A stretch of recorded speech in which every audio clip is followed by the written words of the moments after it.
আপনাদের সাথে একটা কথা শেয়ার না করে পারলাম না। আপনারা ভাবেন মেয়েরা কত সেফ বা কিছু, কখনোই নয়। কোনো একটা মেয়ে, সে হয়তো একা একা বাড়িতে থাকছে, একা একা সার্ভাইভ করছে, কন্টিনিউ তাকে কেউ ফলো করে, তাকে ডিস্টার্ব করা, অনেক কিছু সহ্য করতে হয়, যেগুলো হয়তো পরিবারের সাথে থাকলে এগুলো সার্ভাইভ করতে হয় না।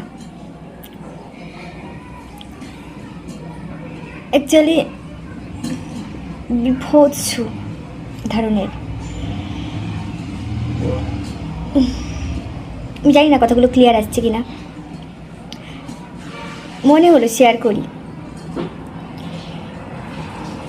অনেকে ভাবেন না যে একা মেয়েরা, যেসব মেয়েরা ভাবেন যে একা একা থাকাটা ভীষণ ভালো বা কোনো প্রবলেম নয়, এরকমটা কিন্তু মোটেও নয়।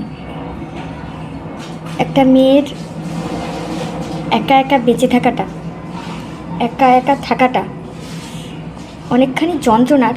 ও বিষয়টা তো ছেড়েই দিন, বাট আপনাকে কন্টিনিউ ফলো করবে যে এই মেয়েটা তো একা একা থাকে, এই মেয়েটা তো দেখছি এই সময় বেরোচ্ছে, এই সময় আসছে। সে বিবাহিত পুরুষ হোক বা ইয়াং,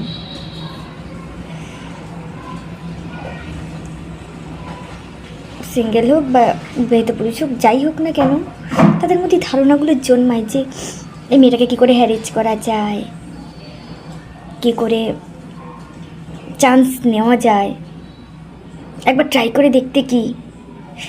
আচ্ছা বলুন তো, এরা কি মানুষের পর্যায়ে পড়ে? আমার তো মনে হয় না। প্রশ্নটা আপনাদের জন্য রেখে গেলাম। আপনারা